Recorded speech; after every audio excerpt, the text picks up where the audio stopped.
بسم اللہ الرحمن الرحیم۔ السلام علیکم ورحمۃ اللہ۔ قرآن حکیم میں 26 انبیاء کرام علیہ السلام کے ناموں کا ذکر کیا گیا ہے، اور زمانے کی ترتیب کے اعتبار سے حضرت عزیر علیہ السلام کے بعد حضرت زکریہ علیہ السلام کا ذکر آیا ہے۔ اللہ سبحانہ و تعالیٰ نے حضرت زکریہ علیہ السلام کو بنی اسرائیل کی طرف نبی بنا کر بھیجا تھا۔ ان کا زمانہ حضرت عیسیٰ علیہ السلام کی پیدائش سے 100 سال پہلے کا ہے۔ حضرت زکریہ علیہ السلام نہایت عبادت گزار اور صبر کرنے والے تھے، اور بیت المقدس کے ایک بڑے امام تھے۔ حضرت بیت المقدس کے امام حضرت عمران کی بیوی حضرت حنہ نے منت مانگی کہ اگر اللہ سبحانہ و تعالی نے انہیں اولاد عطا فرمائے تو وہ اپنی اولاد کو بیت المقدس کی خدمت کے لیے وقف کر دیں گی۔ اللہ نے ان کی دعا قبول فرمائی اور انہیں حضرت مریم علیہ السلام جیسی عظیم بیٹی عطا فرمائی۔ حضرت مریم علیہ السلام کی ولادت سے پہلے ہی ان کے والد حضرت عمران انتقال فرما چکے تھے۔ حضرت حنہ نے اپنی منت پوری کرتے ہوئے اپنی بیٹی حضرت مریم علیہ السلام کو بیت المقدس کی خدمت کے لیے وقف فرما دیا۔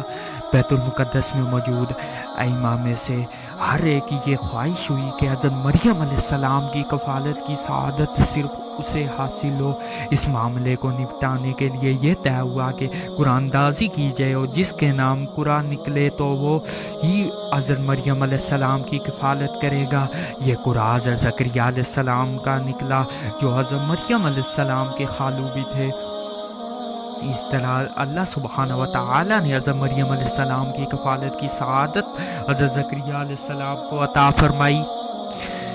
حضرت زکریہ علیہ السلام کی زیر سرپرستی بیت المقدس کے بہترین ماحول میں حضرت مریم علیہ السلام پرورش پانے لگی۔ حضرت زکریہ علیہ السلام ان کی تعلیم و تربیت کا خصوصی خیال فرماتے۔ جب بھی زکریہ علیہ السلام حضرت مریم علیہ السلام سے ملاقات کے لیے ان کے حجرے میں تشریف لے جاتے تو ان کے حجرے سے اکثر بے موسم پھل رکھے ہوئے پاتے۔ ایک دن حضرت زکریہ علیہ السلام نے حضرت مریم علیہ السلام سے پوچھا کہ میری اے مریم، یہ پھل تمہارے پاس کہاں سے آئے؟ حضرت مریم علیہ السلام نے جواب دیا کہ یہ اللہ کے پاس سے ہیں۔ اللہ جسے چاہتا ہے بغیر حساب رزق عطا فرماتا ہے۔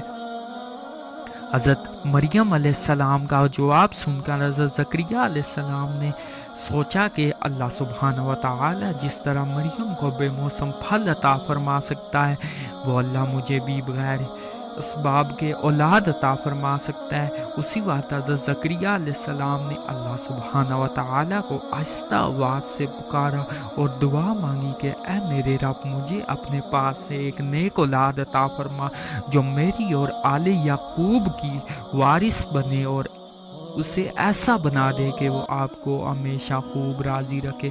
ابھی حضرت زکریہ علیہ السلام عبادت کے حجرے میں کھڑے ہو کر اللہ سبحانہ و تعالیٰ سے دعا مانگ ہی رہے تھے کہ ایک فرشتہ یعنی حضرت جبریل علیہ السلام نے انہیں آواز دی اور کہا کہ اللہ آپ کو ایک بیٹے یحییٰ کو بشارت عطا فرماتا ہے،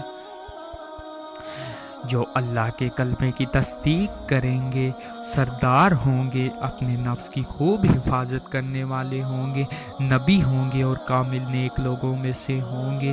بیٹے کی خوشخبری پانے پر حضرت زکریہ علیہ السلام کو تعجب ہوا کہ وہ بوڑھے ہو چکے ہیں اور ان کی بیوی بھی بوڑھی ہونے کے ساتھ ساتھ بانجھ ہیں، اس لیے ان کے ہاں اولاد کیسے ہو سکتی ہے؟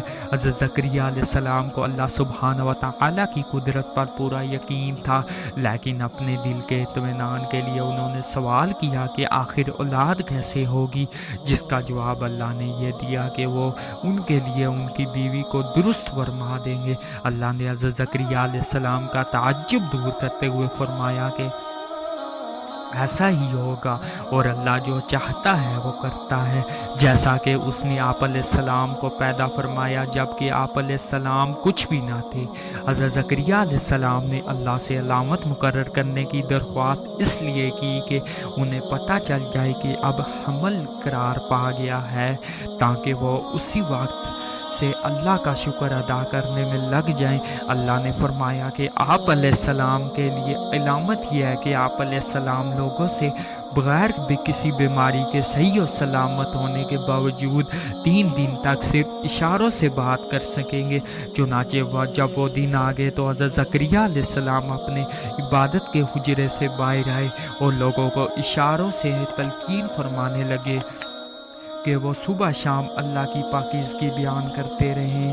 حضرت زکریا علیہ السلام نے ایک طویل عمر اولاد کی نعمت سے محرومی میں گزاری تھی اور پھر بڑھاپے میں اللہ سبحانہ و تعالیٰ سے اولاد کی دعا مانگی۔ اللہ نے ان کی دعا قبول فرمائی اور ان کی بانج بیوی کو درست فرما دیا اور معجزانہ طور پر حضرت یحییٰ علیہ السلام جیسا عظیم بیٹا عطا فرمایا۔ حضرت زکریا علیہ السلام اور حضرت یحییٰ علیہ السلام دونوں اللہ سبحانہ و تعالیٰ کے نبی تھے۔ اللہ نے قرآن حکیم میں کئی مقامات پر ان کی فضیلت بیان فرمائی ہے۔ یہ نیک کاموں کی طرف جلدی کرنے والے، اللہ کو امید اور خوف کے ساتھ پکارنے والے تھے، اللہ کے سامنے عاجزی اختیار کرنے والے تھے۔ اللہ نے حضرت یحییٰ علیہ السلام سے پہلے اس نام کا کوئی شخص پیدا نہیں فرمایا تھا۔ اللہ نے بچپن ہی سے حضرت یحییٰ علیہ السلام کو دانائی عطا فرمائی تھی۔ وہ لوگوں پر ترس کھانے والے اور شفقت کرنے والے تھے، پاکیزگی اختیار کرنے والے، والدین کے ساتھ نیک سلوک کرنے والے تھے۔ وہ حضرت عیسیٰ علیہ السلام کی رسالت کی گواہی دینے والے تھے۔